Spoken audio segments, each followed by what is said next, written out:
ఈరోజు నా జీవితంలో చాలా హ్యాపీయెస్ట్ డే. ఎందుకు ఆ మాట అంటున్నానంటే 87 ప్లేసెస్లో ఒక నూతనమైన కాన్సెప్ట్ కోసం 1 ఫ్యామిలీ 1 ఆంటర్ప్రెన్యూర్ అందరూ ఉద్యోగాలు ఇస్తా ఉంటారు. నేను ఉద్యోగమే కాదు నిన్ను పారిశ్రామికవేత్తగా చేస్తానని చెప్పిన మొట్టమొదటి ప్రభుత్వం తెలుగుదేశం ఎన్డీఏ ప్రభుత్వం. అలాంటి ఒక హిస్టారికల్ డే.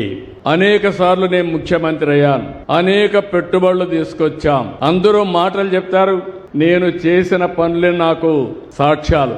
ఈ రోజు హైదరాబాద్ ఉంది, ఎప్పుడో 50 ఏళ్ళు 100 ఏళ్ళు కాదు, 25 ఏళ్లకు మనకు అభివృద్ధి ప్రారంభిస్తే ఈ రోజు హైదరాబాద్ దేశానికి ఒక ఆదర్శంగా మోస్ట్ లివబుల్, ప్రతి ఒక్కరూ ఉండడానికి అనుకూలమైన సిటీగా, దేశంలో హైయెస్ట్ తలసరి ఆదాయం వస్తుందంటే అది నేను వేసిన ఫౌండేషన్ అని చెప్పి మీ అందరికీ విజ్ఞప్తి చేస్తున్నా.